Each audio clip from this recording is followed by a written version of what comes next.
43வது அதிகாரத்தில் முதல் வசனத்தை வாசிப்போம். இப்போதும் யாக்கோபே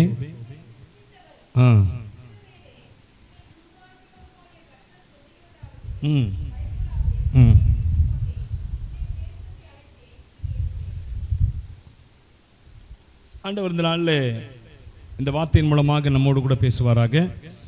அவர் சொல்கிறாரு, இன்றைக்கி நான் இந்த வாரம் முழுக்க ஜெபம் பண்ணி கொண்டே இருந்த ஆண்டவரே இந்த ஞாயிற்றுக்கிழமை, ஏன்னா ஞாயிற்றுக்கிழமை செய்திக்காக விசேஷமாக நிறைய செய்திகள் கொடுத்தாலும் நமக்கு இந்த சண்டே சர்வீஸ் இந்த செய்தி விசேஷமாக இதற்காக ஜெபம் பண்ணி கொண்டே இருப்பேன் எப்பொழுதுமே. அதனால் உண்மையாக பாருங்கள், அந்த சண்டே சர்வீஸில் செய்தியில் என்னை பயன்படுத்துகிறது விதத்தை குறித்து நானே ஆச்சரியப்படுவேன். கர்த்தர் அவ்விதமாக எத்தனையோ செய்திகள் எங்கெங்கே கொடுக்குறோம், சபையிலே நிறைய செய்தி கொடுக்குறோம். ஆனாலும் இந்த ஞாயிறு ஆராதனை செய்தியை கர்த்தர் விசேஷித்த விதமாக எனக்கே அது புரியலை. அந்த அளவுக்கு எனக்கு சொல்கிறேன், உங்களுக்கு எப்படி இருக்குன்னு எனக்கு தெரியல. ஒருவேளை நீங்கள் நிறைய செய்திகளை கேட்குறவங்க இருக்கலாம், வெளியே அநேக செய்திகள் கேட்கலாம், அதெல்லாம் அப்படி இப்படி ஆக கொண்டு இருக்கலாம். ஆனால் என்னை பொறுத்தவரை நான் எவ்வளவு செய்தி கொடுத்தாலும் இந்த சண்டே ஆராதனையில் கொடுக்குற செய்தியை போல ஒரு கர்த்தர் கிரியை செய்கிறத, அதாவது எனக்குள்ளேருந்து கிரியை செய்கிறத நான் வேற எங்கேயுமே வேற எந்த செய்திகள்லையுமே பார்க்கறது இல்லை. எனவே இந்த நாளில் நான் இந்த ஆராதனைக்காக ஜெபித்து கொண்டு இருக்கும் பொழுது கர்த்தர் சொன்ன ஒரு வார்த்தை என்னன்னு கேட்டிங்கன்னா, நீ என்னுடையவன் அப்படின்னாரு. அல்லேலூயா. என்னது? என்னைய மட்டும் சொல்லல, எனக்காக சொல்லல, அவர் உங்களுக்காக சொன்னார். நீ என்னுடையவன், நீ என்னுடையவள். ஆணா இருந்தா நீங்க என்னுடையவன் என்று கர்த்தர் சொல்லுகிறார். பெண்ணா இருந்தா நீ என்னுடையவள் என்று சொல்லி கர்த்தர் சொல்லுகிறார். ஹல்லேலூயா. அப்ப அதுல எவ்வளவு பெரிய ஒரு வார்த்தை தெரியுமா? ஒரு வானத்தையும் பூமியும் உண்டாக்கின ஆண்டவர், அவர் உங்களை என்னையும் பார்த்து நீ என்னுடையவன் அப்படின்னு சொன்னா அது எவ்வளவு பாருங்க. உலக பிரகாரமா கூட பாத்தீங்கன்னா பெண்ணை பார்த்து ஆணு நீ என்னுடையவன் என்னுடையவள் அப்படின்னு சொன்னால் உள்ளுக்குள்ளே ஒரு பெரிய ஒரு என்ன உண்டாகும்? அது வாலிப வயதில் அப்படி தானே உண்டாகுமோ உண்டாகாதா? ஒரு பெரிய கிளர்ச்சி உண்டாகும். வெளியே தெரியாட்டாலும் உள்ளுக்குள்ளே என்ன உண்டாயிரும்? ஒரு பெரிய ஒரு சந்தோஷம். நீ எனக்கு தான்ப்பா, நீ என்னுடையவன்ப்பா, நீ என்னுடையவள்ப்பா அப்படின்னு சொல்லிட்டா அதில் மிகப்பெரிய ஒரு சந்தோஷம் உண்டாகும். சாதாரண மனுஷன் சொல்கிறான், அவன் அடுத்து மாறிடுவான், இன்னொரு இடத்துல போய் சொல்லுவான் நீ என்னுடையவன், நீ என்னுடையவள். இன்னொருத்தையை பார்த்து சொல்லுவான், இல்லை இன்னொருத்தனை பார்த்து சொல்லுவான், அது வேற விஷயம். ஆனால் இந்த பாருங்க, இங்கே கர்த்தர் சொல்றார் பாருங்க, வானத்தையும் பூமியை உண்டாக்கின ஆண்டவர், அவர் நம்மை பார்த்து, அவரை தேடுகிற நம்மை பார்த்து அவர் சொல்லுகிறாரு, நீ என்னுடையவன் அல்லது நீ என்னுடையவள் என்று சொல்லி ஆண்டவர் சொல்லுகிறார். அதான் மிகப்பெரிய ஒரு அற்புதமான ஒரு வார்த்தை, கர்த்தர் சொல்லுகிற அற்புதமான ஒரு செயல். அவர் தேவனுடைய பிள்ளைகள், அவர் இஸ்ரவேல் ஜனங்களை பாருங்க, அவர் எல்லா இடத்துலையும் அவர் ஒரு பெரிய ஒரு தேவன், ஒரு வானத்தையும் பூமியும் உண்டாக்கின ஆண்டவர். இப்படிலாம் ஒரு மனுஷனை சொல்ல வேண்டிய அவசியமே இல்லை. ஏன்னா பைபிள் 103 சங்கீதத்தில் வாசி பார்த்தீங்கன்னா அதுல மனுஷனை குறித்து அவர் சொல்றார், கர்த்தர் மனுஷனை மண்ணென்று நினைவு கூறுகிறாராம். அல்லேலூயா. அவருக்கு தெரியும் நீங்களும் நானும் மண்ணு அப்படின்னு. என்னது சொல்லுங்க? அப்படின்னு என்ன அர்த்தம்? ஒண்ணுமே இல்லை, மண்ணு. கர்த்தர் நான் மண் என்று வாசிங்களா? அந்த வசனத்தை வாசிக்கிறீங்களா? எத்தனை வசனம் சொல்லி வாசிங்களேன்? 103:14 14. நம்முடைய உருவம் இன்னதென்று அவர் அறிவார், நாம் மண் என்று நினைவு. நம்முடைய உருவம், நீவன் மாறுகிறவன், இவன் பொய் பேசுகிறவன், இவன் அக்கிரமம் பண்றவன். ஆமா, இன்னைக்கு நல்லா இருக்கிறான், நாளைக்கு இவன் எப்படி இருப்பான்னு தெரியாது. அதான் சொல்றாரு, நம்முடைய உருவத்தை அவர் அறிவாராம். இது மாறிக்கிட்டே இருக்கும் உருவம். என்னது? உருவம் என்ன செய்யும்? மாறிக்கிட்டே இருக்கும். இன்னைக்கு தாரம்மா, நாளைக்கு நான் எப்ப சொன்னேன் அப்படிமா மனுஷன். என் உயிரே அப்படிமா, நாளைக்கு எனக்கு மயிறு கூட நீ ஆக மாட்டே அப்படிமா. அப்படித்தானே? மனுஷனுடைய குணத்தை நீங்க யோசிச்சு பாருங்க, அப்படிதான் இருக்கும்.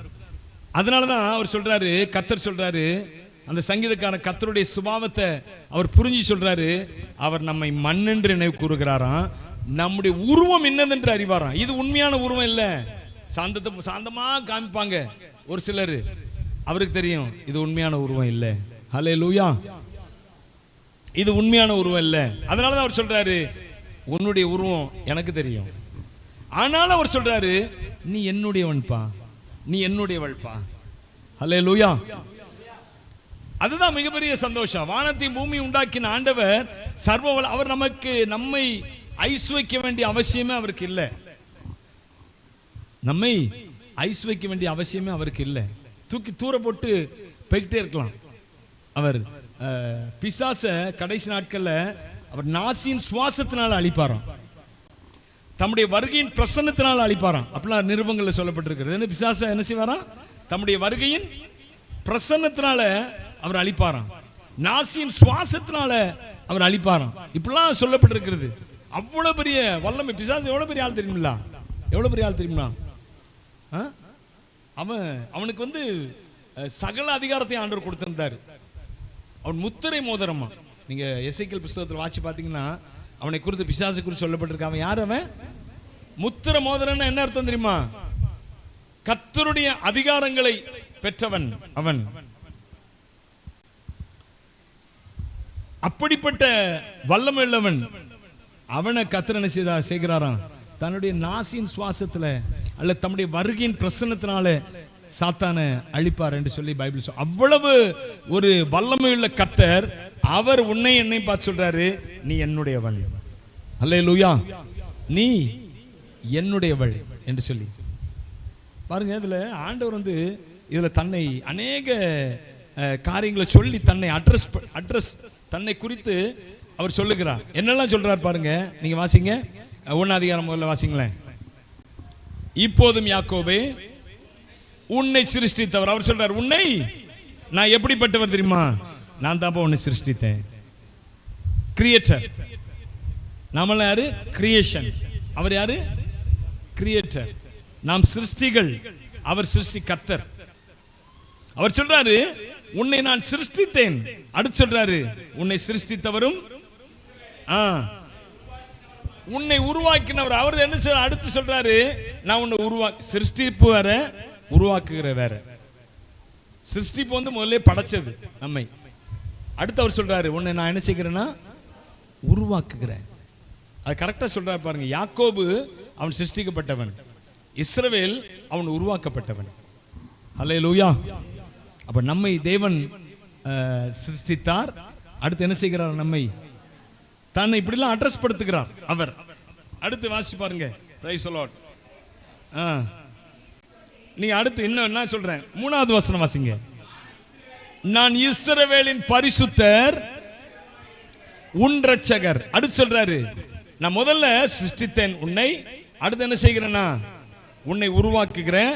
அடுத்து என்ன சொல்றார் அவர்? நான் இஸ்ரவேலின் பரிசுத்தர். நான் இஸ்ரவேல். ஏன் அந்த வார்த்தையை சொல்றாரு? பரிசுத்தர் அப்படிங்கிற வார்த்தையை ஏன் சொல்றாரு அப்படின்னு யோசிச்சு பார்த்தீங்கன்னா, நான் தியானிச்சு பார்த்தேன். ஏன் இஸ்ரவேலின் பரிசுத்தர் அப்படின்னு சொல்லி அவன்கிட்ட சொல்றாரு அப்படின்னு கேட்டீங்கன்னா, அவர் சொல்றாரு, நான் இஸ்ரவேலுக்கு பரிசுத்தராக இருக்கிறேன். பண்ணா பரிசுத்தர் என்றால் என்ன அர்த்தம் தெரியுமா? அவர் ஒரு யூனிக் காட், அவர் ஒரு தனித்துவமான தெய்வம். ஹல்லேலூயா. அதாவது மோசேய ஒரு இடத்துல அவர் சொல்றாரு, நீ இந்த பாறையை பார்த்து என்ன செய், நீ பாறையை அடி, அதுல இருந்து தண்ணி வரும்னு சொல்றாரு. கொஞ்ச நாள் கழிச்சு இன்னொரு இடத்துல தண்ணி தேவைப்படுது. அப்போ அவர் சொல்றாரு, இந்த பாறையை பார்த்து நீ என்ன செய், பேசு அப்படிங்கிறாரு. மோசே என்ன செஞ்சிட்டான்? அப்போ பாறைய பேசுறதுக்கு பதிலா என்ன செஞ்சிட்டான்? அடிச்சுட்டான். தண்ணி வந்துட்டு, பர்பஸ் தீர்ந்துட்டு. ஆனா கர்த்தர் அதை ஞாபகம் வச்சுட்டே இருக்கிறாரு. வச்சுட்டு பின்னாடி சொல்றாரு அவரு, நீ ஜனங்கள் முன்பாக என்னை நீ என்ன செய்யல, நீ சொல்ல முடியுமா? அவர் சொல்றாரு, ஜனங்களுக்கு முன்பாக நீ என்னை பரிசுத்தப்படுத்தல அப்படிங்கிறாரு. வசனத்தை வாசிருக்கீங்களா நீங்க? ஜனங்களுக்கு முன்பாக என்னை நீ என்ன செய்யல, நீ பரிசுத்தப்படுத்தல. ஜனங்களுக்கு முன்னாடி என்னை காமிக்கலன்னு சொல்லல, என் வார்த்தையை கேட்கல, நீ ஜனங்களுக்கு முன்னாடி நீ கீழ்ப்படியாம போயிட்ட அப்படிலாம் சொல்லல அவரு. ஜனங்களுக்கு முன்னாடி நீ என்ன செய்யல, நீங்க பின்னாடி போய் அந்த சம்பவத்தை நீங்க வாட்சி பாத்துங்க, நீ என்னை பரிசுத்தப்படுத்தல அப்படிங்கிறாரு. ஏன் அப்படி சொல்றாரு அப்படின்னு கேட்டீங்கன்னா, ஐயா ஜனங்கள்லாம் பார்த்து கொண்டு இருக்கிறாங்க. ஐயா பாறை முன்னாடி பேசுனா எங்கேயா தண்ணி வருமா? என் ஆண்டவர் அவர் தனித்துவமான தெய்வம், அவரால் முடியும். தேவனாலே கூடாதது ஒன்றும் இல்லையே, ஒருவராய் அதிசயம் செய்ய வல்லவர், என்றும் இன்றும் என்றும் அவர் மாறாதவர். தேவனாலே கூடாதது ஒன்றும் இல்லையே, தேவனாலே கூடாதது ஒன்றும் இல்லையே. அவர் சொல்ல செங்கடல் ரெண்டாய் நின்றது, அவர் சொல்ல வானமும் மன்னா தந்தது. அவர் சொல்ல செங்கடல் ரெண்டாய் நின்றது, அவர் சொல்ல வானமும் மன்னா தந்தது. உன்னில் அவர் கண்ணை வைத்து நடத்திடுவார், உன்னை என்றும் போஷித்து தாங்கிடுவார். உன்னில் அவர் கண்ணை வைத்து நடத்திடுவார், உன்னை என்றும் போஷித்து தாங்கிடுவார்.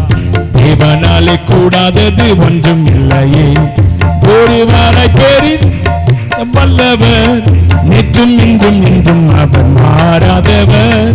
தேவனாலே கூடாதது ஒன்றும் இல்லையே, தேவனாலே கூடாதது ஒன்றும் இல்லையே. அவர் ஏன் அப்படி சொன்னாரு? பரிசுத்தர் அப்படின்னு ஏன் சொல்றான்னு கேட்டீங்கன்னா, உலகத்துல எந்த தெய்வம்னு சொல்லப்படுகிற எந்த கிரியைகளும் செய்ய முடியாதவைகளை செய்கிற தனித்துவமான தெய்வம் அவர். அவர்தான் நான் தான் உனக்கு ரட்சகர் அப்படிங்கிறாரு. அல்லேலூயா.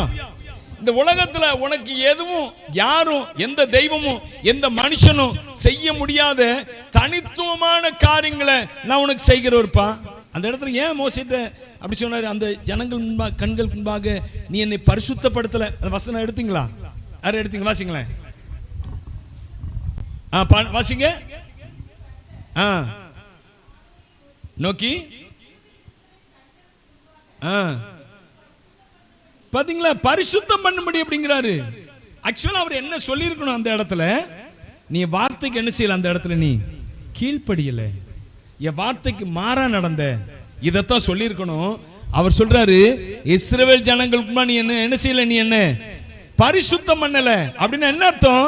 ஐயா, தனித்துவமான தெய்வம் என்பதை ஜனங்கள் எல்லாரும் பார்க்க வேண்டும், அவர்களுக்கு நம்பிக்கை வர வேண்டும் என்பதற்காகத்தான் நான் உன்னை பார்த்து சொன்ன, பாறையை பார்த்து பேசுன்னு. ஆனா நீ என்ன பரிசுத்தம் பண்ணல அந்த இடத்துல. அல்லேலூயா. என்னுடைய வித்தியாசமான குணத்தை நீ காட்டல, என்னுடைய தனித்துவமான குணத்தை காட்டல. அல்லேலூயா. எல்லா தெய்வத்தை போல அல்ல நான்.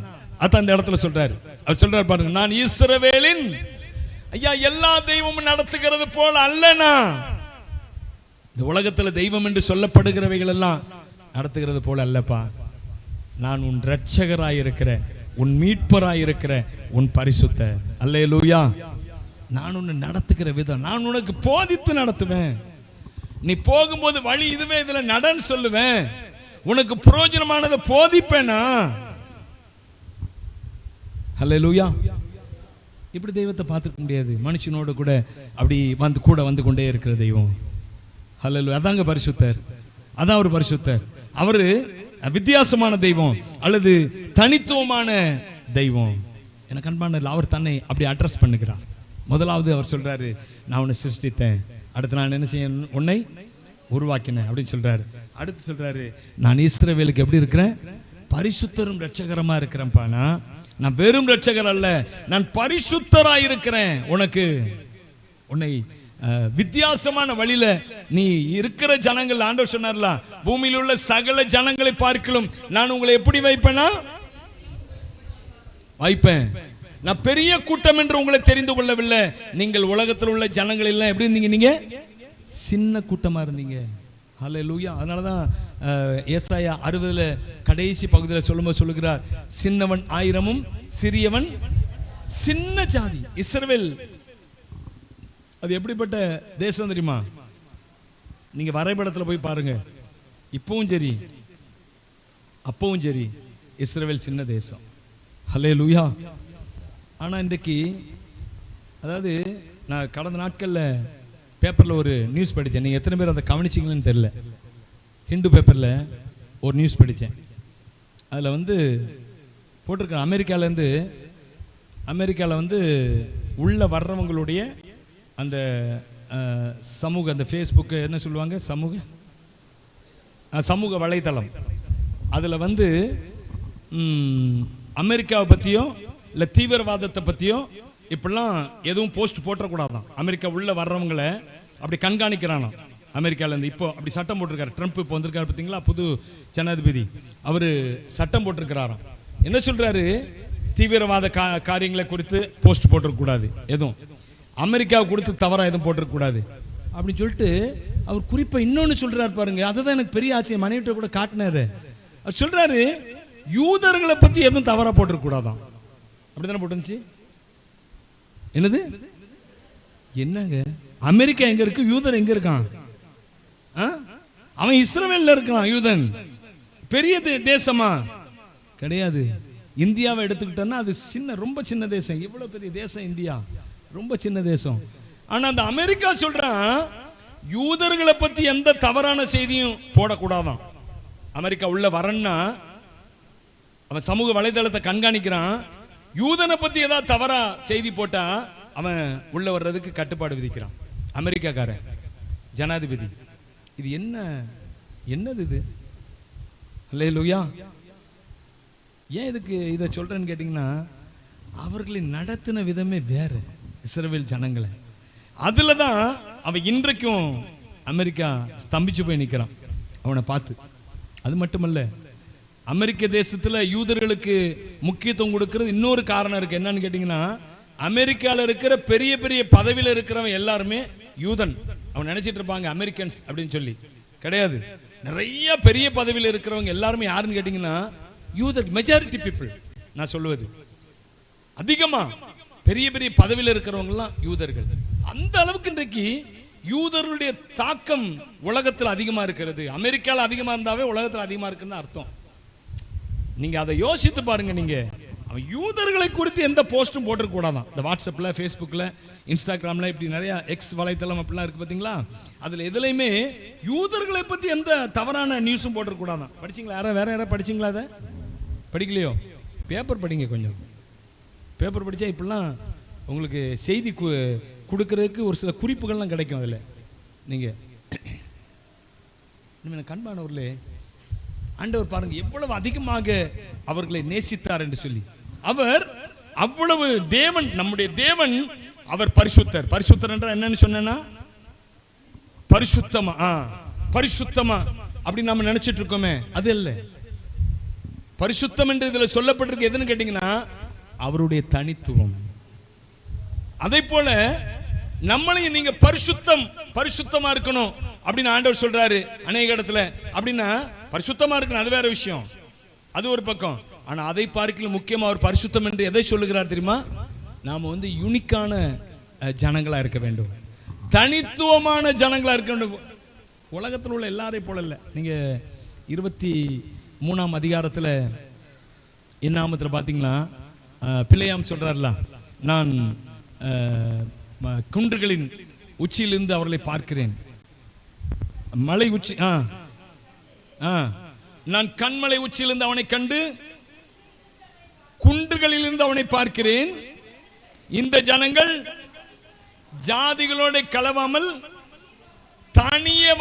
தனித்து வாசமாயிருப்பார்கள். ஹல்லேலூயா.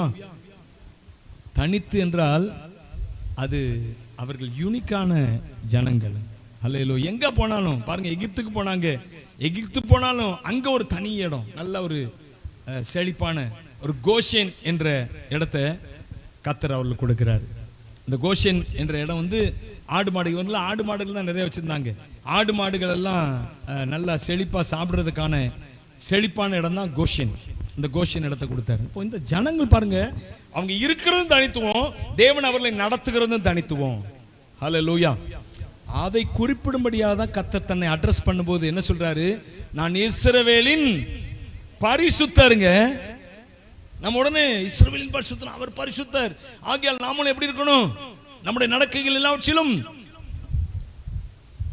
பரிசுத்தம் வந்துடும். நீங்க ரோமர் நிருபத்தில் எடுத்து பார்த்தீங்கன்னா அதுல சொல்லப்பட்டிருக்கிறது, பரிசுத்தமாகுதல் அவரால் கிடைக்கும் பலனா. நீங்க ரோமர் புஸ்தகத்தை எடுத்துக்கொள்ளுங்க. ரோமர்ல நான் சொல்ற அந்த வசனத்தை வாசிங்க.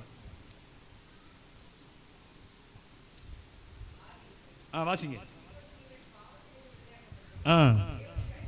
அடிமைகளானதினால் பரிசுத்தமாகுதல் உங்களுக்கு கிடைக்கும் பலன். முடிவோ நித்திய ஜீவன். நாம ஆண்டவருக்குள்ள வந்துட்டாலே அந்த பலன் நமக்கு வந்துட்டு அது ஒரு லாபம். சொல்லுங்க, என்னது அது? கர்த்தருக்குள்ள வந்தனால அது ஒரு நமக்கு லாபம். கண்டிப்பா வந்துட்டு எனக்குள்ள பரிசுத்தம் வந்துட்டு. ஒருவேளை நான் ஒரு சில தவறான காரியங்கள்ல அவ்வப்போ ஈடுபடல, ஆனால் தேவன் நம்மை பரிசுத்தமாக்கி கொண்டே தான் இருப்பார். நீங்க பழைய ஏற்பாட்டில் நீங்க பாத்தீங்கன்னா லேவியராமத்தில் புஸ்தகத்தில் அநேக இடங்கள்ல வருகும். அதுல சொல்லப்பட்டிருக்கு பாருங்க, நான் உங்களை பரிசுத்தமாக்குகிற கர்த்தர் அப்படின்னு சொல்லி. என்னது படிச்சிருக்கீங்களா? லேவியராமத்தில் நிறைய இடத்துல நீங்க வாட்சி பாருங்க, அதுல போட்டிருக்கோம், நான் உங்களை, அவர் உங்களை பரிசுத்தமாக்கிய தீர்வார். விடமாட்டாருங்க, விடமாட்டார். ஹல்லேலூயா. ஒருவேளை இப்ப நான் பரிசுத்தல குறைவா இருக்கலாம், ஆனால் தேவன் என்னை பரிசுத்தமாக்காம விடமா. ஏன்னா இயேசு எனக்குள்ள வந்துட்டாரு. இயேசு வந்துட்டார்னா பாவத்திலிருந்து என்ன செய்யப்பட்டிருக்கீங்க? விடுதலையாக்கப்பட்டு தேவனுக்கு. எத்தனை பேர் பாவத்திலிருந்து விடுதலையாக்கப்பட்டிருக்கிறீங்க? இன்னும் பாவத்திலே அடிமையா இருக்கிறீங்களா? இல்லையே, இருக்கிறீங்களா? பாவத்துக்கு அடிமையா எத்தனை பேர் இருக்கீங்கம்மா? கை வைத்து ஆமென்னு சொல்லுங்க. விடுதலை ஆயிட்டீங்களா? அப்ப பாவத்தின்று நாம் அடிமையா விடுதலையாக்கப்பட்டோம், தேவனுக்கு அடிமைகளாக்கப்பட்டோம். தேவனுக்கு அடிமையா இல்லையா? நீங்க உடனே இதா சொல்லக்கூடாது, ரொம்ப சத்தியமா நான் தேவனுக்கு அடிமை இல்லை, தேவனுக்கு பிள்ளை அப்படின்லாம் சொல்லக்கூடாது. பிள்ளையா இருந்தாலும் நம்ம எப்படிதான் இப்போ வாழ்கிறோம்? நாம தேவனுக்கு அடிமையை போல அவர் என்னெல்லாம் செய்ய நினைக்கிறாரோ அதை செய்வது நம்முடைய வேலை. அதுதான் அடிமையுடைய வேலை. தேவனுக்கு அடிமைகள் ஆனதினால் பரிசுத்தமாகுதல் உங்களுக்கு கிடைக்கும் பலன். புரியுதா உங்களுக்கு? ஆண்டவருக்குள்ள வந்துட்டாவே அந்த பலன் எனக்குள்ள என்ன செய்யிட்டு வந்துட்டு. இப்ப நான் ஒரு சில காரியங்கள் தவறா செய்கிறேன் என்பதனால நான் பாவி அல்ல, அல்லது இப்படி இருந்து விடுவேன் அல்ல.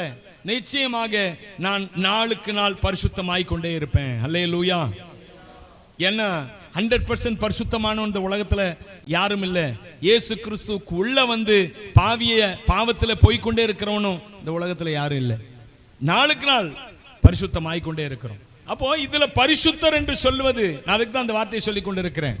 இஸ்ரவேலின் பரிசுத்தர் என்று சொல்வது அவர் தன்னை எப்படி காண்பிக்கிறார் என்றால், உலகத்தில் உள்ள எல்லா தெய்வங்களை போல அல்லப்பானா, நான் உன்னை வித்தியாசமான வழியில் நடத்துகிறவன்.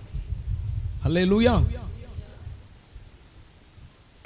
ஏசாயா புஸ்தகத்தில் அவர் சொல்றார், நானும் கர்த்தர் எனக்கு கொடுத்த பிள்ளைகளும் சீயோன் பர்வதத்தில் வாசமாக இருக்கிற இஸ்ரவேலின் சேனைகளுடைய கர்த்தராலே எப்படி இருக்கிறோம்? நாங்கள் அற்புதங்களாகவும் அடையாளங்களாகவும் இருக்கிறோம். என் அன்பான தேவனுடைய பிள்ளைகளை எங்கேயா இப்படி கேள்விப்பட்டிருக்கோமா? சொல்லுங்க. கர்த்தரால அற்புதம் பெற்றுக்கொள்ளலாம், ஆனா நானே ஒரு அற்புதம். ஹல்லேலூயா. நானே ஒரு அடையாளம். அற்புதங்களாகவும் அடையாளங்களாகவும் இருக்கிறோம். எனவே நான் கண்மானவர்களே, அதுக்கு தான் அவர் சொல்றார், தன்னை அட்ரஸ் பண்ணுகிறார். என்ன பண்ணுகிறார்? நான் இஸ்ரவேலின் பரிசுத்த. இப்ப சொல்லுங்க, பரிசுத்தம் என்னது?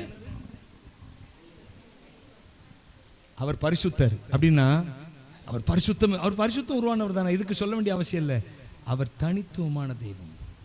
ஹல்லேலூயா, ஹல்லேலூயா. அவர் வெறும் இந்த உலகத்துக்கான ஆசீர்வாதத்தை மட்டும் கொடுக்கிறவர் அல்ல, பரலோகத்தில் ஆசீர்வாதத்தையும் கொடுக்கிறவர். அவர் வெறும் நீ பாவம் செஞ்சா தண்டனை, நீ நல்லா வாழ்ந்தா ஆசீர்வாதம் என்று சொல்லி பதிலுக்கு பதில் பழிக்கு பழி செய்கிற தேவன் அல்ல. அவர் அவருடைய கிருபையினாலே நம்மை ஆசீர்வதிக்கிற கர்த்தர். அல்லேலூயா. அவர் கொடுத்து கொண்டே இருக்கிறவருங்க. என்னது அவர்?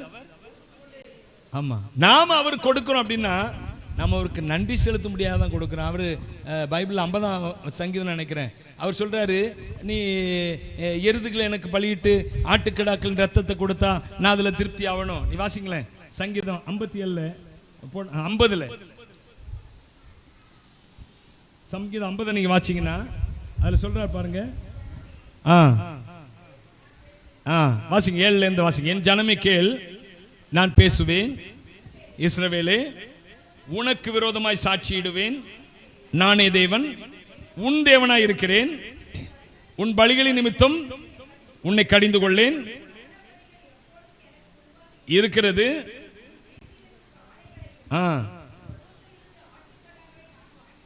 பாருங்க, இதுல முதல்ல சொல்றாரு பாருங்க, 8ஆம் வசனத்துல சொல்றாரு, உன் பலிகளின் நிமித்தம் நான் உன்னை கடிந்து கொள்ள மாட்டேன், உன் தகன பலிகள் எப்போதும் எனக்கு முன்பாக. அப்ப இதுல அவர் பிரியமா இருக்கிறார் பலியில. அடுத்து சொல்றார் பாருங்க, வாசிங்க அடுத்து. உன் வீட்டிலிருந்து காளைகளையும்.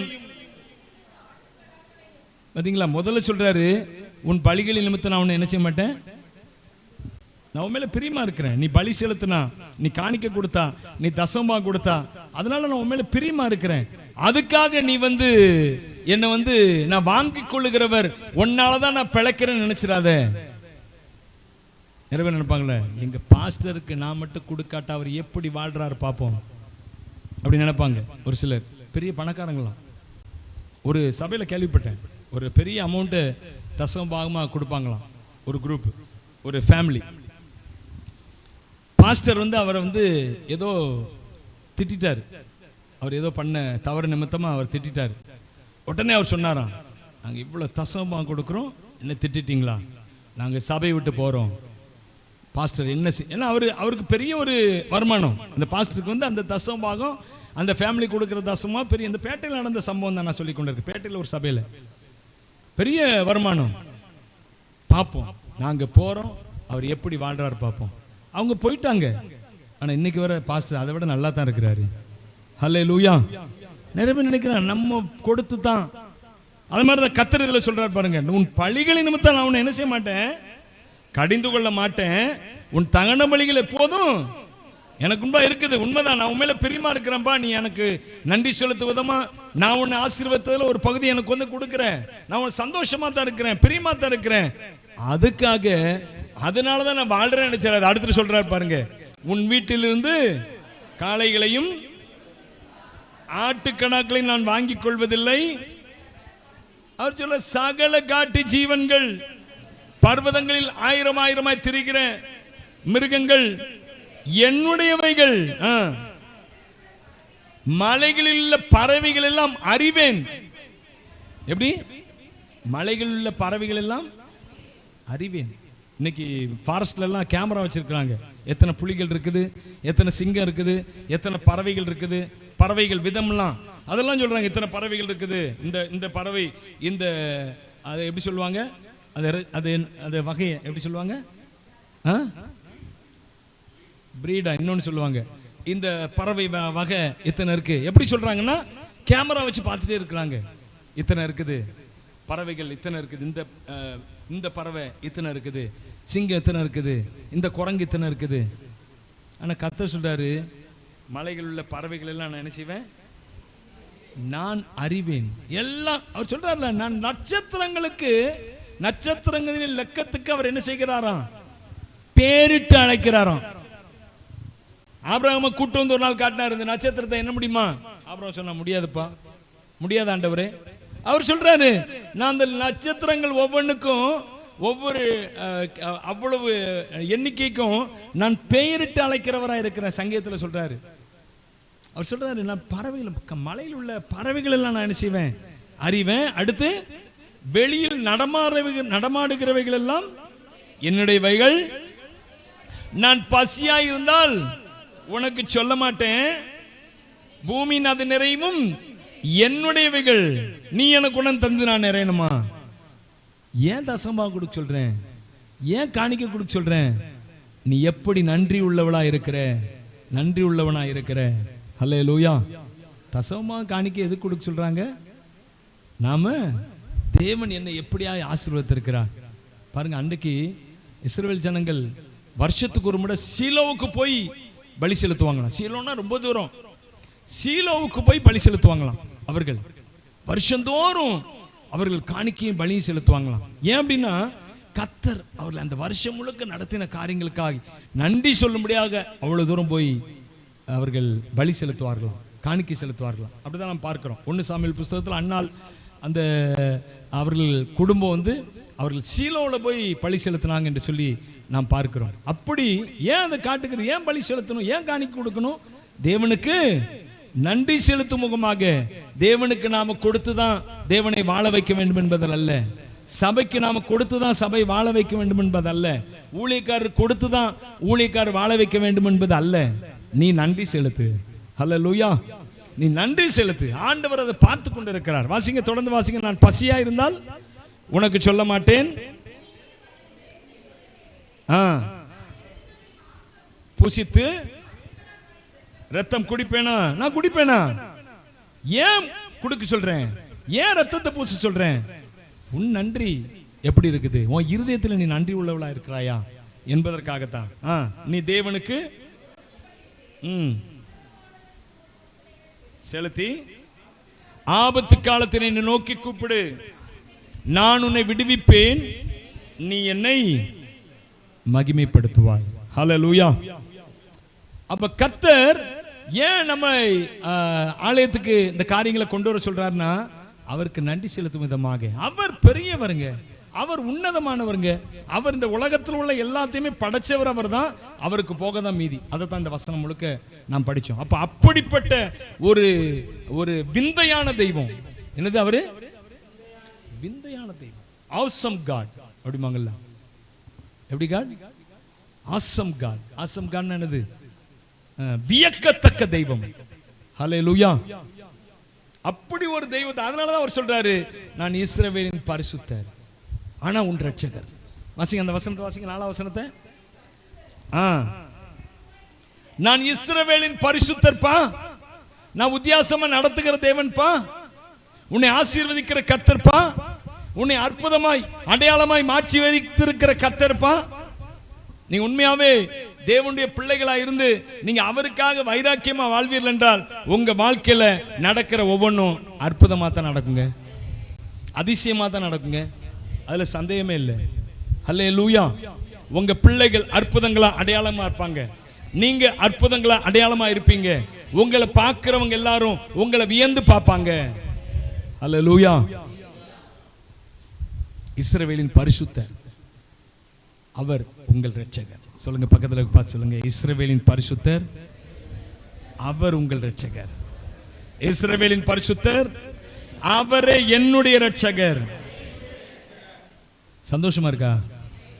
சந்தோஷமா இருக்கா இல்லையா? ஹல்லேலூயா.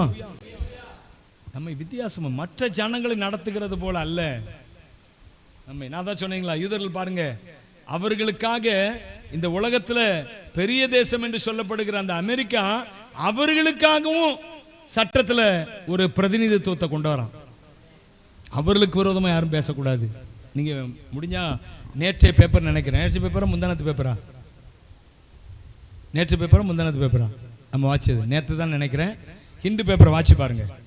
அதில் அந்த ட்ரம்ப் வந்து இந்த சமூக அந்த அங்கே உள்ள சிட்டிசன்ஷிப் எடுக்கிறவங்களுக்கு நினைக்கிறேன், அவங்களுக்கான நிறைய கண்டிஷன்ஸ் இல்லை, சாரி சிட்டிசன்ஷிப் இல்லை, அந்த அமெரிக்க தேசத்துக்கு உள்ள வேலைக்குன்னு வர்றவங்களுக்கான நிறைய கண்டிஷன்ஸ் போட்டிருக்கிறான்னு சொல்லி வந்திருக்கு அந்த இந்து பேப்பரில். அதில் இந்த வார்த்தை வருது பாருங்க, எப்படி வச்சிருக்கிறார் பாருங்க ஆண்டவர். அவங்க சின்ன ஆளு தான், நீங்க சின்ன ஆளு தாங்க, ஆனா உங்களுக்குள்ள இருக்கிற ஒரு பெரியவர் அல்லவா. நீங்க அற்பமான ஆளு, ஆனா உங்களுக்குள்ள இருக்கிற சின்ன மனுஷனுக்குள்ள பெரிய ஆண்டவர் வந்தா பெரிய பெரிய அற்புதங்கள் நடக்கும். உள்ளத்துக்குள்ள தேவ வல்லமை வந்தா உன்னை கொண்டு எல்லாம் நடக்கும். சின்ன மனுஷனுக்குள்ள பெரிய ஆண்டவர் வந்தா பெரிய பெரிய அற்புதங்கள் நடக்கும். உள்ளத்துக்குள்ள தேவ வல்லமை வந்தா உன்னை கொண்டு எல்லாம் நடக்கும். உன்னை கொண்டு அற்புதங்கள் நடக்கும். உலகமே உன்னை பார்த்து வியக்கும். உன்னை கொண்டு அற்புதங்கள் நடக்கும். உலகமே உன்னை பார்த்து வியக்கும். சின்ன மனுஷனுக்குள்ள பெரிய ஆண்டவர் வந்தா பெரிய பெரிய அற்புதங்கள் நடக்கும். உள்ளத்துக்குள்ள தேவ வல்லமை வந்தா உன்னை கொண்டு எல்லாம் நடக்கும். பெரிய ராட்சதனை பார்த்து ஓடி ஒளிஞ்சதையா ஆமி. பெரிய ராட்சதனை பார்த்து ஓடி ஒளிஞ்சதையா ஆர்மி. கூலா வந்தாரையா தாவீது, கூலா கல்ல விட்டு ஜெயிச்சாரு. கூலா வந்தாரையா தாவீது, கூலா கல்ல விட்டு ஜெயிச்சாரு. உள்ளத்துல கத்த வந்தா எல்லாமே மாறும். சின்ன மனுஷனுக்குள்ள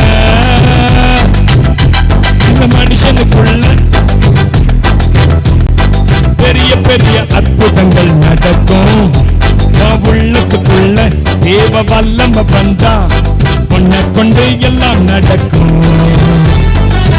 தெருக்குள்ள பெரிய ஆண்டவர் வந்தா பெரிய பெரிய அற்புதங்கள் நடக்கும். உன் உள்ளத்துக்குள்ள தேவ வல்லம வந்தா உன்னை கொண்டு எல்லாம் நடக்கும். தெருவில் பேதுருவ தேடி ஓடி வந்த தேவ கூட்டம். தெருவில் பேதுருவ தேடி ஓடி வந்த தேவ கூட்டம். நிழலை தொட்டவுடன் வியாதி சொல்லாமல் போனதையா போதி. நிழலை தொட்டவுடன் வியாதி சொல்லாமல் போனதையா ஓடி. உள்ளத்துல கர்த்தர் வந்தா எல்லாமே மாறும். சின்ன மனுஷனுக்குள்ள பெரிய ஆண்டவர் வந்தா பெரிய பெரிய அற்புதங்கள் நடக்கும். உள்ளத்துக்குள்ள தேவ வல்லம வந்தா உன்னை கொண்டு எல்லாம் நடக்கும். சின்ன மனுஷனுக்குள்ள பெரிய ஆண்டவர் வந்தா பெரிய பெரிய அற்புதங்கள் நடக்கும். உள்ளத்துக்குள்ள தேவ வல்லம வந்தா உன்னை கொண்டு எல்லாம் நடக்கும். இந்த கர்த்தரை பத்தி சாதாரண நினைக்காதீங்க. அவர் உங்கள் பரிசுத்தருங்க. பரிசுத்தர்னா என்னன்னு சொன்னேன்? ஆமா, உலகத்தில் நடக்காத காரியங்களை உங்க மூலமா நடப்பிக்கிறவர், உங்களுக்காய் நடப்பிக்கிறவர். ஒருத்தன் அப்படிதான் சொல்றாரு, நான் இஸ்ரவேலின் பரிசுத்தர், ஆனா உனக்கு ரட்சகர். ஹல்லேலூயா. எப்படி? நான் இஸ்ரவேலுக்கு பரிசுத்தர்ப்பா, ஆனா உனக்கு நான் எப்படி இருக்கிறேன்னா ரட்சகரா இருக்கிறேன். ஹல்லேலூயா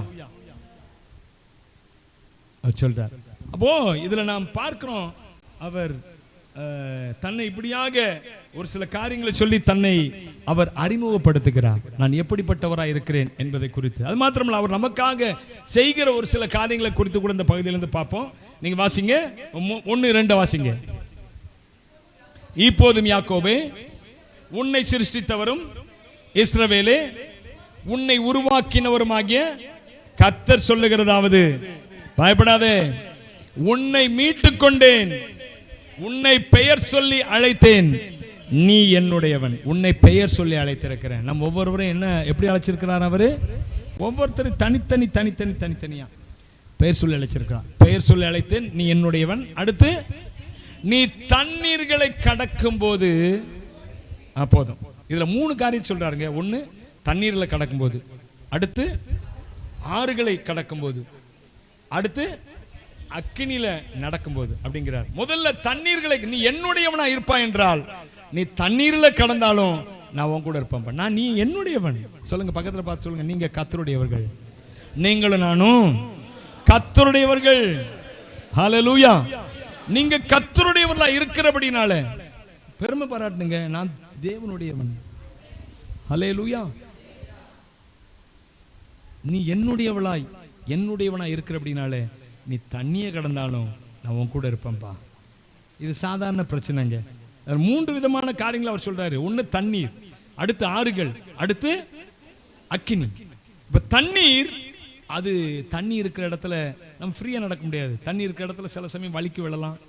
அப்படி ஒரு சில காரியங்கள் இருக்குது. தண்ணி இருந்தாவே அந்த இடம் நமக்கு பயமா இருக்கு. சொல்லுவாங்கல்ல, ஆழம் தெரியாம என்ன செய்யக்கூடாது, காலை விடக்கூடாது. அது அமைதியா இருக்கலாம் தண்ணி, ஆனா அந்த தண்ணியில நாம் என்ன செய்ய முடியாது, டப்புன்னு போய் காலை வச்சிட முடியாது. அது எப்படிப்பட்ட தண்ணீரோ, சின்ன பிரச்சனையா இருக்கலாம். ஆனால் அவர் சொல்றாரு, சின்ன பிரச்சனையா இருந்தாலும் நான் உன் கூட இருப்பேன்பா. ஹல்லேலூயா. இதுக்கு போய் இந்த காய்ச்சலுக்காக ஒரு ஜெபமா, இந்த சளிக்காக ஒரு ஜெபமா, இந்த சின்ன மூக்குல இருக்கிற இந்த சின்ன கட்டிக்காக ஒரு ஜெபமா? அவர் சொல்ற, நீ சின்ன பிரச்சனை ஆனாலும் நான் உன் கூட இருப்பேன் அப்படின்னு சொல்றவர் இடத்துல நாம் அதற்காக ஜெபம் பண்றத பத்தி என்ன தப்பு இருக்கு? யோசிச்சு பாருங்க. எதற்கெடுத்தாலும் நாம் தேவனிடத்துல போகிறத அவர் விரும்புவாரா, விரும்ப மாட்டாரா? விரும்புவார். அதுக்கு தான் அவர் சொன்னாரு, கேளுங்கள் அப்பொழுது உங்களுக்கு கொடுக்கப்படும் சொல்லி. இன்னொரு இடத்துல சொல்லிட்டாரு, நீங்க கேட்கறதுக்கு முன்பே உங்களுக்கு இன்னது தேவை என்பதை அறிந்திருக்கிறேன்னு சொல்லிட்டாரு. அடுத்து சொல்றாரு, கேளுங்கள் அப்பொழுது உங்களுக்கு. அப்படின்னு என்ன அர்த்தம்? உனக்கு என்ன தேவைன்னு எனக்கு தெரியும், நான் தந்துருவேன். ஆனா நீ என்ன செய்யணும், நீ உன்னுடைய ஒவ்வொரு தேவைக்கு என்ன செய்யணும்? என்னிடத்துல வரணும். அல்லேலூயா. அவர் சமூகத்தை தேடணும். அவர் சமூகத்தில் போய் உன்னுடைய விண்ணப்பங்களை வைக்கணும். உங்கள் விண்ணப்பங்களை ஸ்தோத்திரத்தோடு கூடிய ஜெபத்தினால வேண்டுதல்னால தேவனுக்கு என்ன செய்யப்படுத்துங்க? தெரியப்படுத்துங்க. தெரியப்படுத்துவதை தேவன் விரும்புகிறார். அல்லேலூயா. வேண்டிக் கொள்வது பாருங்க. தானியேல் காலையில சொன்னேன். தானியேலை பார்த்து தேவதூதன் சொன்னான், கேப்ரியேல் தூதன் சொன்னான், நீ வேண்டிக் கொள்ள தொடங்கின போதே, அப்படின்னா முடிக்கல, இன்னும் என்ன தேவைங்கிறது முடிக்கல. தானியேல் தொடங்குகிறான். தொடங்கும் போதே அங்கிருந்து அப்போ என்ன அர்த்தம்னு கேட்டா, நீ என்னிடத்துல வந்து என்ன செய்யணும்? நீ சொல்லணும். தேவனுடைய எதிர்பார்ப்பு அதான். நீ என்னிடத்துல என்ன செய்யணும்? அவர் தான் பெருமூச்சை கூட, இஸ்ரவேல் ஜனங்களுடைய பெருமூச்சை கூட அவர் அறிந்து வைத்திருந்தாரு. அவன் எதுக்காக பெருமூச்சு விடுறான்? ஏன் பெருமூச்சு விடுறான்? இஸ்ரவேல் ஒரு ஜனம் போகுது, கூட்டம் போகுது எகிப்து தேசத்துல. அவங்க பெருமூச்சு விட்டுட்டு போறாங்க. எதுக்கு மற்றவங்களுக்கு தெரியாது, ஆனா கர்த்தருக்கு தெரியும். அவன் எதுக்கு பெருமூச்சு விடுறான்? விடுதலை. அவன் கேட்கல, கேட்கறதுக்கு முன்பாவே அவருக்கு தெரியும். அதே போலதான் நீ தண்ணீர்ல கடந்தாலும், சின்ன பிரச்சனை ஆனாலும், நீ என்னிடத்துல பாப்பா, நான் உன் கூட இருக்கிறேன். அல்லேலூயா. கவலைப்படாதீங்க. எதற்குமே நீங்க என்ன செய்யாதீங்க. நீங்க கவலைப்படாதீங்க, பயப்படாதீங்க, வெட்கப்படாதீங்க. அநேகருக்கு முன்பாக தீமோத்தேயுவை குறித்து சொல்லும்போது சொல்றாரு நினைக்கிறேன் பவுல், அநேக சாட்சிகளுக்கு முன்பா, அநேகருக்கு முன்பா நீ உன்னுடைய சாட்சியை நீ என்ன செய்தாய்? விளங்க பண்ணினாய் அப்படிங்கிறார். அப்ப அநேகருக்கு முன்பாக சின்ன காரியமானாலும் பெரிய காரியமானாலும் தேவனிடத்துல செல்லுவதை வழக்கமா வைங்க. அவர் சொல்றாரு, நீ தண்ணீரை கடக்கும் போதும் நான் உன் கூட இருக்கணும். நான் உன் கூட இருப்பேன் என்பதை விட நான் உன் கூட இருக்கணும் என்பதை விரும்பு. நிறைய பேர் சின்ன காரியத்துக்கு ஜெபம் பண்ணாம போயிருவாங்க. ஜெபம் பண்ணுங்க. எதற்கெடுத்தாலும் என்ன செய்யுங்க? நீங்க தேவ சமூகத்துக்கு போங்க, ஜெபம் பண்ணுங்க. அவர் சொல்றாரு, தண்ணீர்ல கடக்கும் உன் கூட இருப்பேன். ஒண்ணு. அடுத்து சொல்றாரு, நீ ஆறுகளை கடக்கும் போதும் அவைகள் உண்மையில், அப்படின்னு என்ன அர்த்தம்? நீ ஆறு பெரிய பிரச்சனை இது, ஆறுகளை கடந்தாலும் நீ கடந்து போ, தைரியமா போ, அவை உண்மையில் புரள்வதில்லை அப்படின்னு அர்த்தம். என்ன அர்த்தம்? அது உன்னை மூழ்க அடிப்பதில்லைப்பா. மூழ்கடிக்கிற மாதிரி பிரச்சனை தான், ஆனா அது மூழ்கடிப்பதில்லை. ஏன்னா இஸ்ரவேலின் பரிசுத்தராகிய நான் உன் கூட இருக்கிறேன். நீ என்னுடையவன், நீ என்னுடையவள். ஒருவேளை இப்போ பெரிய பிரச்சனையோடு கூட நீங்க வந்திருக்கலாங்க. மூழ்கடிக்கிறது போல பிரச்சனை, அது கடன் பாரமா இருக்கலாம், அல்லது வேற ஏதாவது பிரச்சனையா இருக்கலாம், உங்க பிள்ளைகளை குறித்த பிரச்சனையா இருக்கலாம். கர்த்தர் சொல்றாரு, நீ மூழ்கி போவதில்லை. அல்லேலூயா. தண்ணீர்கள் கடக்கும் போது என்னோடு இருக்கின்றேன், அக்கினியில் நடக்கும் போது கூடவே வருகின்றேன். மூழ்கி போவதில்லை, எரிந்து போவதில்லை, மூழ்கி போவதில்லை, எரிந்து போவதில்லை.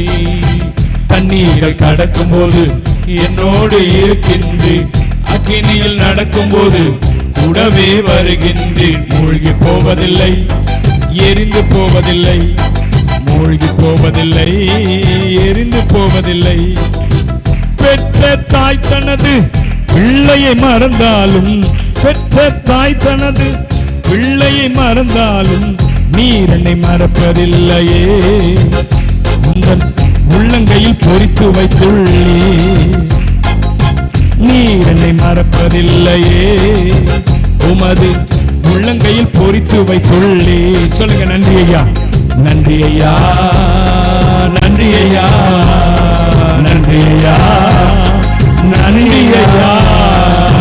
தண்ணீர்கள் கடக்கும் போது என்னோடு இருக்கின்றேன், அக்கினியில் நடக்கும் போது கூடவே வருகின்றேன். மூழ்கி போவதில்லை, எரிந்து போவதில்லை, மூழ்கி போவதில்லை, எரிந்து போவதில்லை. அல்லேலூயா. அவர் சொல்றார் பாருங்க, தண்ணீர்ல கடக்கும் போது நான் உன் கூட இருக்கிறேன் என்பதை நினைவில் வைத்துக்கொள். அல்லேலூயா. சொல்லுவாங்க தெரியுமா, இந்த பெரிய இழுப்பு உள்ள இடம், தண்ணி நீரோட்டம் அதிகமாக உள்ள இடம், இழுப்பு உள்ள இடத்துல நம்மளால நீச்சல் அடிக்க முடியாது. அப்படிப்பட்ட இடத்துல மாட்டிக்கிட்டோம்னா அந்த அந்த வல்லுநர்களுடைய அந்த டெக்னிக்கல் அட்வைஸ் என்னன்னு கேட்டிங்கன்னா, நீ அந்த நீரோட்டத்தோடு என்ன செய்யணும்? நீ போயிடணும். அப்படி நீ எதிர்த்து நீச்சல் அடிக்க ஆரம்பிச்ச அப்படின்னா உன் பெலன் என்ன செய்யும்? போயிரும். கடைசியில் நீ முங்கி செத்து போயிடுவே.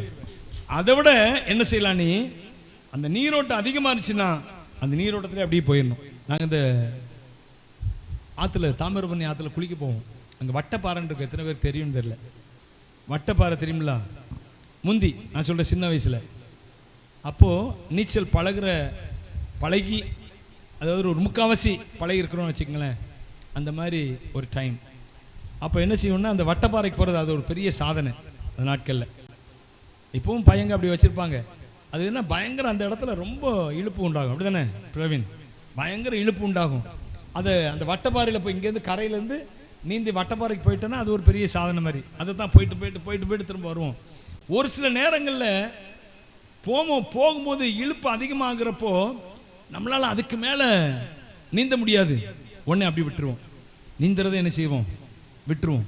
விட்ட உடனே அதை பாட்டில் கொண்டு போய் அங்கே கொண்டு போய் சேர்க்கும். ஆற்றுல ரொம்ப தூரத்தில் சேஃப் அது. அதே சமயத்தில் நான் திரும்ப முண்டிக்கிட்டு இருந்தேன்னு வச்சுக்கங்களேன், அந்த வட்டப்பாறையை பிடிக்கவும் முடியாது. என் கை கால் சோர்ந்து போயிடும். கடைசியில் நான் முங்கிட வேண்டியதான். அதனால் அப்படியே விட்டுருவோம். அதே போல் உங்கள் வாழ்க்கையில் பிரச்சனைகள், போராட்டங்கள் வந்துச்சா, பேசாம இருந்துருங்க. அல்லேலூயா. பொறுமை காத்துருங்க. தேவன் உங்களுக்காய் கிரியை செய்கிற தேவன் உங்கள் நடுவில் இருக்கிறாருங்க. பைபிள்ல 46 சங்கீதத்தில் சொல்லப்பட்டிருக்க தேவன் அதன் நடுவில் இருக்கிறார். அல்லேலூயா. அந்த வசனத்தை வாசிங்களேன். 46 சங்கீதத்தை வாசிங்களேன். இல்ல 46 சங்கீதம் முதல்ல இருந்து வாசிங்க. தேவன் நமக்கு அடைக்கலமும் பெலனும் அனுகூலமான துணையுமானவர் ஆகையால் பூமி நிலை மாறினாலும் சாய்ந்து போனாலும் பர்வதங்கள் அதிர்ந்தாலும், அந்த ஜலம் பொங்குறதுனால பர்வதங்கள் என்ன செய்யுமா? அதிருமா. பர்வதங்கள் அதிர்ந்தாலும் நாம் பயப்பட மாட்டோம். ஒரு நதி உண்டு, அது நீர்க்கால்கள் தேவனுடைய நகரத்தையும் சந்தோஷிப்பிக்கும். தேவன் அதன் நடுவில் இருக்கிறார். நதிக்கு நடுவில் தேவன் இருக்கிறாருங்க. ஒரு நதி உண்டு, அது நீர்க்கால்கள் தேவனுடைய நகரத்தையும் உன்னதமான ஒரு வாசம் பண்ணும் பரிசுத்த ஸ்தலத்தையும் என்ன செய்யுமா? சந்தோஷிப்பிக்கும். எப்படி சந்தோஷிப்பிக்கும்? தேவன் அது நடுவில் இருக்கு. அந்த நதிக்கு நடுவில் யார் இருக்கா? தேவன் இருக்காங்க. உங்களுக்கு உங்களை மூழ்கடிக்கிறது போல இப்ப நடந்து கொண்டிருக்கிற அந்த பிரச்சனைக்கு நடுவில் தேவன் இருக்கிறார் என்பதை மறந்து போகாதீங்க. அல்லேலூயா. தேவன் இருக்கிறார். தண்ணீர்கள் போனாலும் அதுல நீ மூழ்கி போவதில்லை. உன் மேல வரலாம், தண்ணி மோதி அடிக்கலாம், ஆனா நீ மூழ்கி போவதில்லை. ஏன்னா உன் நடுவில் தேவன் இருக்கிறார். உன் வீட்டில் தேவன் இருக்கிறார். உன்னுடைய ஆவிக்குரிய வாழ்க்கையில தேவன் இருக்கிறாரு. உங்க குடும்பத்தின் நடுவில் தேவன் இருக்கிறாருங்க. உங்களை பாதுகாக்கிற தேவன், ஆசீர்வதிக்கிற தேவன், உங்களை நல்ல வழிப்படுத்தி நல்ல வழியில நடத்துகிற தேவன் அவர். அல்லேலூயா. கையை வைத்து சொல்லுவோம், அவர் உன் நடுவில் இருக்கிறார். ஏன் பயப்படுற? அதான் அவர் சொல்றாரு, உன் ரட்சகர், உன் பரிசுத்தர். உலக பிரகாரமான மனுஷன், அவனை பார்த்து பயப்படாத. நிதி பாத்துங்க, அங்க அப்படிதான் நடந்துச்சு. அங்க அப்படிதான் கொரோனா வந்துச்சு. அவன் என்ன ஆயிட்டான்? செத்து போயிட்டான். அங்க இந்த பிரச்சனை வந்துச்சு, அவன் செத்து போயிட்டான். பாருங்க, கடந்த நாட்கள்ல நம்முடைய சபை பாஸ்கர், உதவி போதகராக இருக்கிற பாஸ்கர், அவருக்கு வீட்டில் ரொம்ப நாள் அவர் சாட்சி சொல்லிட்டே இருக்கிறாரு. நெஞ்சு வலின்னு சொல்லி, அந்த வலி ஹார்ட் ப்ராப்ளம் தான். அது சரியாக கவனிக்காமல் இருந்திருக்கிறான். ஹாஸ்பிட்டல்லையும் போத்திருக்கான், அவங்களும் சரியாக கவனிக்கலை. நல்லா தான் இருக்கிறீங்க அப்படின்ட்டாங்க.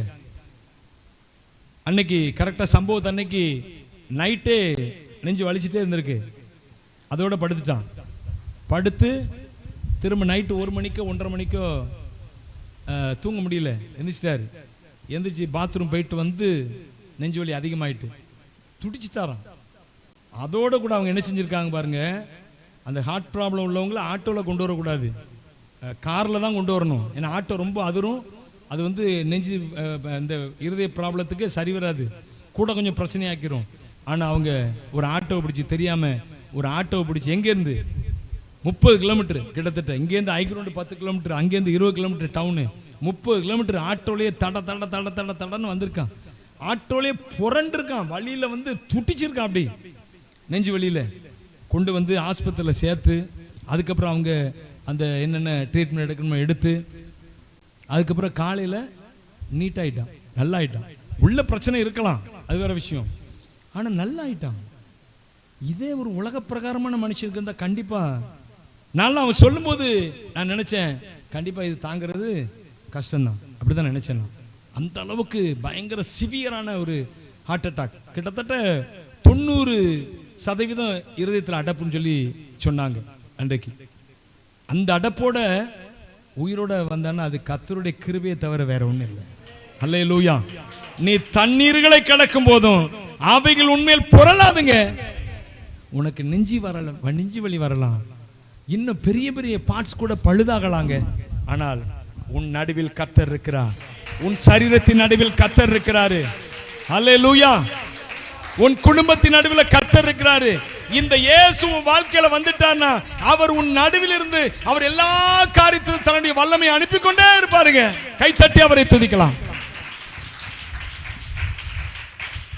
பாலைவன வாழ்க்கையிலே பாதைகள் காண செய்தீர், பாலைவன வாழ்க்கையிலே பாதைகள் காண செய்தீர், ஆறுகள் ஓடச் செய்தீரே, தினம் ஆடி மகிழ செய்தீரே,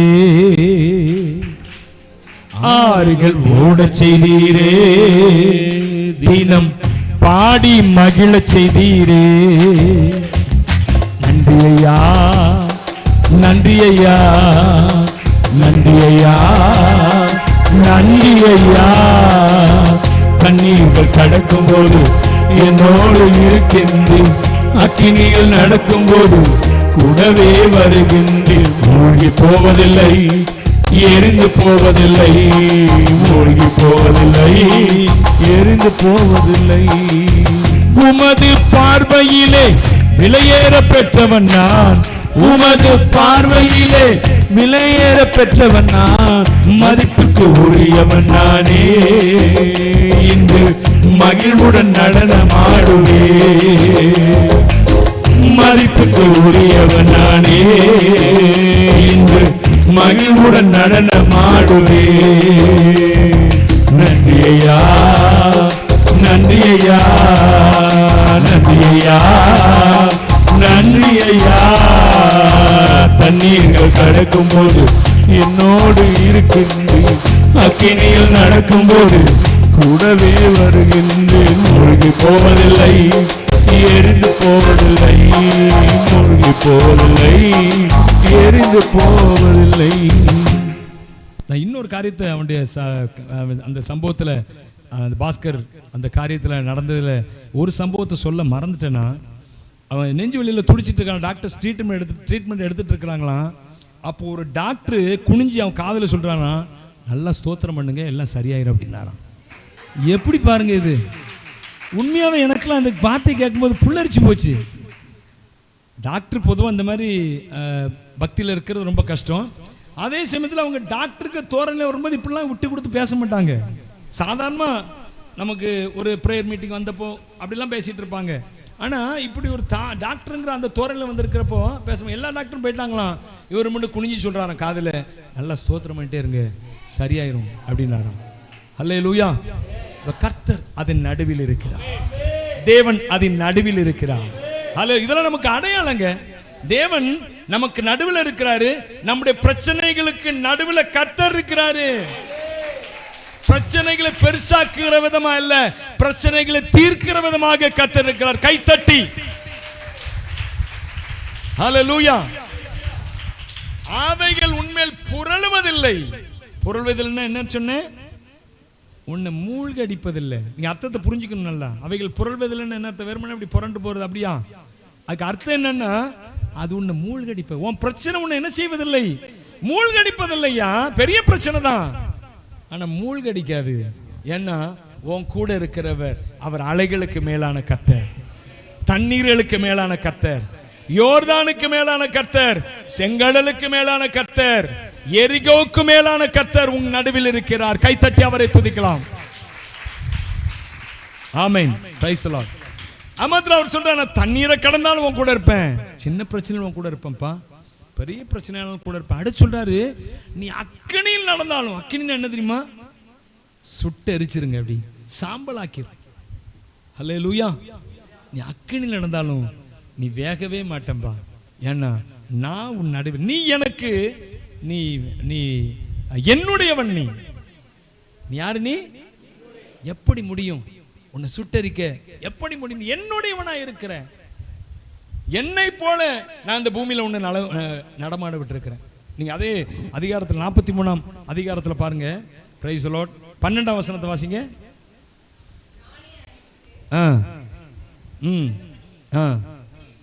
உங்களில் இப்படி செய்யத்தக்க அந்நிய தேவன் இல்லை, நானே தேவன் என்பதற்கு நீங்கள் எனக்கு சாட்சிகள் என்று கர்த்தர் சொல்லுகிறார். அல்லேலூயா. நீங்க எனக்கு சாட்சி. என்னை போல உன்னை பூமியில நடமாட விட்டுருக்கிறேன். எப்படி? எத்தனை பேர் நம்புறீங்க? என்ன நம்புறீங்களா? அவர் சொல்றாரு, என்னை போல இந்த பூமியில நடமாட விட்டுருக்கேன்ப்பா. கிறிஸ்துவை போல உன்னை நடமாட விட்டுருக்கிறேன் இந்த பூமியில.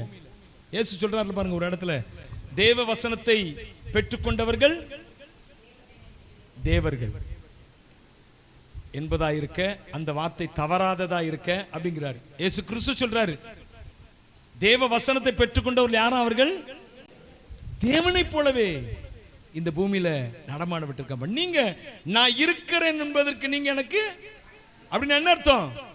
ஐயா, அவர் வெளிப்படுத்துறதே நீங்க தான்ப்பா. அவர் வெளிப்படுத்துறதே உன் வாழ்க்கையில் நடக்கிற அற்புதங்கள் அடையாளங்கள் தான். அவர் வெளிப்படுத்துகிறதே நீ நடந்து கொள்ளுகிற விதம் தான் தேவன் ஒருவர் இருக்கிறார் என்பதை வெளிப்படுத்துகிறது. நீ மற்றவரிடத்தில் பழகிற விதம் தான் தேவன் ஒருவர் இருக்கிறார், வானத்தை பூமி உண்டாக்கின கர்த்தர் அவர் இன்றைக்கும் ஜீவனோடு இருக்கிறார் என்பதை நிரூபிக்கிறதே நீ மற்ற ஜனங்களிடத்தில் நடந்து கொள்ளும் விதம் தான். ஹல்லேலூயா. நானே தேவன் என்பதற்கு நீங்கள் எனக்கு 10ஆம் வசனத்தை வாசிங்க. உணர்ந்து விசுவாசிக்கும்படிக்கு என் தாசனும் எனக்கு சாட்சிகளாய் இருக்கிறீர்கள் என்று கர்த்தர் சொல்லுகிறார்.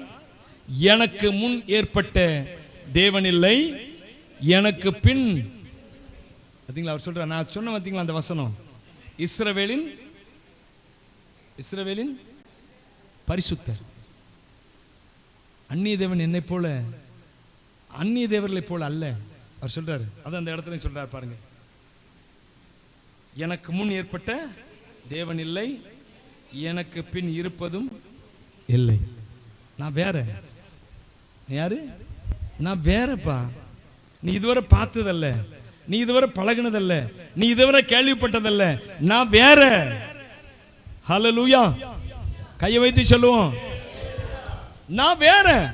எகிப்து தேசத்துல அதுக்கு தான் அவர் 10 அற்புத அடையாளங்கள் செய்தார். நான் வேற. அவன் எத்தனையோ தெய்வத்தை கும்பிட்டான் எகிப்துல. ஆனா அவர்கள் நடுவில் இவர் கிரியை செய்கிறார். 10 வாதைகள் கொடுத்து எவனாலையும் நிப்பாட்ட முடியல, எந்த மந்திரவாதியாலையும். அல்லேலூயா. எந்த மந்திரவாதியாலையும் நிப்பாட்ட முடியல. அவர் செய்த 10 வாதைகள் அது எதுக்காகன்னு சொன்ன ஞாபகம் இருக்கா உங்களுக்கு? என்னது சொல்லுங்க. இங்க இருந்து யாரோ சொன்ன மாதிரி இருந்துச்சு. அவர்கள் அதுவரை வழிபட்ட 10 தெய்வங்களை தண்டித்தாராம். ஹல்லேலூயா. 10 தெய்வங்களுக்கு ஆக்கினை தீர்ப்பு கொடுத்தாராம். அந்த 10 தெய்வங்களும் ஒன்றும் இல்லை என்பதை எகிப்திய ஜனங்களுக்கு நிரூபித்தாராம் கர்த்தர். அதுக்கு தான் 10 வாதைகள். இஸ்ரவேல் ஜனங்களை நிரூபித்தார், தன்னை நிரூபித்தார். அந்த தெய்வங்களுக்கு அதுவரை அவங்க கும்பிட்ட அந்த அந்தகார தெய்வங்களுக்கு அவர் தண்டனை கொடுத்தாராம். பைபிள்ல இருக்குது. அவர் தண்டித்தார் அந்நிய தெய்வங்களை, எகிப்திய தெய்வங்களை. ஏன்னா அவன் பேனை கும்பிட்டான், தண்ணியை கும்பிட்டான், அப்படி ஒவ்வொன்றையும் கும்பிட்டான். எல்லாவற்றுக்கும் தண்டனை கொடுத்தார் அவர். தண்டனை கொடுத்து இதெல்லாம் ஒண்ணுமே இல்லப்பா, நான் வேற. சொல்லுங்க, நம்முடைய கர்த்தர் அவர் வேற, வேற லெவல். சொல்லுங்களேன், அவரு வேற லெவல். ஆமென். அல்லேலூயா. அதை நிரூபித்தாருங்க, நிரூபித்தார். நீ தண்ணீர்ல கடந்தாலும் உன் கூட இருப்பேன். இந்த ஆண்டவர் தான் சொல்றாரு, நீ தண்ணீரை கடந்தாலும் உன் கூட இருப்பேன். இந்த ஆண்டவர் தான் சொல்றாரு, நீ ஆறுகள் நடுவில் நடந்தாலும் அவைகள் உன்னை என்ன செய்வதில்லை, மூழ்கடிப்பதில்லை. அவர் சொல்ற எத்தனை பிரச்சனை போராட்டங்கள் நடுவில் இருந்தாலும் நீ போய்கிட்டே இருப்ப. பிரச்சனைகள் உனக்கு வழிவிட்டு கொண்டே இருக்கும். அல்லேலூயா. செங்கடலுக்குள்ளே இவங்க போயிட்டு இருக்கிறாங்க. செங்கடல் இவருக்கு வழி கொடுத்து கொண்டே இருக்கிறது. பின்னாடி பார்வோன் சேனைகள் வந்து கொண்டு இருக்கிறது. பார்வோன் சேனைகளுக்கு மேல தண்ணி என்ன செய்கிட்டு இருக்குது. இவன் போயிட்டு இருக்கிறான், இவனுக்கு வழி உண்டாகுது. அவன் வந்துட்டு இருக்கிறான், அவன் மேல தண்ணி பூரா திரும்ப விழுது. அந்த அந்த சீனை யோசிச்சு பாருங்க, கொஞ்சம் கற்பனையில் யோசிச்சு பாருங்க. இவன் போறான், இஸ்ரவேல் ஜனம் வழி விட்டு கொண்டே இருக்க. தேவ ஜனம், தேவன் முன்பாக போகிறான். அவனுக்கு பின்னாடி அவனை துரத்திட்டு பார்வன் வாரான். அவன் மேல வழி விட்டு, இஸ்ரவேல் ஜனங்களுக்கு வழி விட்டு அதே தண்ணி அவங்க மேல திரும்ப வழிந்து விழுது. ஹல்லேலூயா. எனக்கு அன்பான தேவனுடைய பிள்ளைகளே, நீ தண்ணீரை கடந்தாலும் அது உன்னை பிரட்டி கொண்டு போவதில்லை, உன் மேல உன்னை மூழ்கடிப்பதில்லை. அது மாத்திரமில்லை, நீ அக்கினியில் நடந்தாலும் அக்கினி ஜுவாலை உன் பேர் என்ன செய்யாது. அக்கினி வாசம் கூட மேல இருக்காது.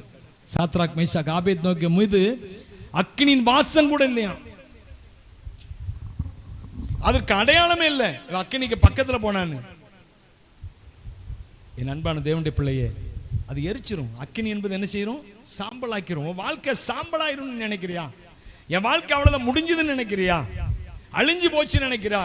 என் பிள்ளைகளுடைய வாழ்க்கை அவ்வளவுதான் நினைக்கிறியா? இல்லைங்க, அக்கினி ஜுவாலை உன் பேரில் பற்றாது. ஹல்லேலூயா. ஏன்னா நீங்கள் அவருடையவர்கள். கர்த்தர் அந்த காலவேளையில் சொல்லுகிறார், நீ என்னுடையவள், நீ என்னுடையவன். அல்லேலூயா. அதனால தாங்க அந்த ஸ்லாக்கியம். இதுக்கு என்ன நாம விலை கொடுத்தோம்? விலையே கொடுக்கல. அவர் கிருபையினால நம்மை சந்தித்தார். அவ்வளவுதான். அவர் கிருபையினாலே சந்தித்தார், வேற ஒண்ணுமே கிடையாது. ரூத் புஸ்தகத்தில் சொல்லப்பட்டபடி அவர் தம்முடைய ஜனங்களை சந்தித்தார் அப்படின்னு சொல்லப்பட்டிருக்கிறது. ரூத் அதை கேள்விப்பட்டவனு தம்முடைய ஜனங்களை சந்தித்தார் அப்படின்னா அவர்களை ஆசீர்வதித்தார் என்று கேள்விப்பட்டவொன்னே ரூத்தும் மருமகளும் என்ன செய்யறாங்களாம், திரும்ப பெத்லெஹேமுக்கு போறாங்களாம். இந்த மோவாப் தேசத்திலிருந்து தம்முடைய ஜனங்களை சந்தித்தார் அப்படின்னா என்ன அர்த்தம்? தம்முடைய ஜனங்களை ஆசீர்வதித்தார். தம்முடைய ஜனங்களோடு கூட நான் இருக்கிறேன் என்பதை அவர் காட்ட ஆரம்பிக்கிற நேரம் அது. இந்த காலவேளையில கர்த்தர் சொல்றாருங்க, உங்க கூட தேவன் இருக்கிறார் என்பதை காட்ட தேவன் ஆரம்பித்திருக்கிற நேரம் இது. கையை தட்டி அவரை துதிப்போம். ஆரம்பித்திருக்கிற நேரம் இது, ஆரம்பம். This is not an end, this is the beginning. ஹல்லேலூயா. இது முடிவல்ல, உங்க வாழ்க்கையின் முடிவல்ல, உங்க வாழ்க்கையின் ஆரம்பமே தான். உங்க ஆசீர்வாதத்தின் முடிவல்ல, உங்க ஆசீர்வாதத்தின் ஆரம்பமே தான். தேவன் உங்க வாழ்க்கையில கிரியை செய்து இதோட முடிகிறது அல்ல, இப்பதான் கிரியை செய்யவே ஆரம்பிக்க போறாரு. கை தட்டி அவரை துதிப்போம். ஹல்லேலூயா. எல்லாரும் அப்படி நாம் விழுந்தால் படிடுவோம். அக்கினியில நடந்தாலும் அது உங்களை சுட்டரிக்க முடியாது. என்ன தேவன் அது நடுவில் இருக்கிற, நீ அவருடையவள்.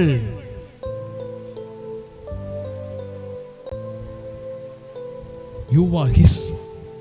நீ அவருடையவள், அவருடையவன். எப்படி உன்னை தொட முடியும் பிசாசு? எப்படி மனுஷன் தொட முடியும் உன்னை? ஒருவேளை நீயா தவறு செஞ்சு மாட்டிக்கிட்ட ஒரு காரியமா இருக்கலாங்க. ஆனா கர்த்தர் உன்னை விடுவாரோ? அவர் இஸ்ரவேலின் பரிசுத்தர். அம்மா ஐயா, அவர் இஸ்ரவேலின் பரிசுத்தர். மற்ற தெய்வங்களை போல அல்ல. அவர் அப்படி நடத்துதலே வேற.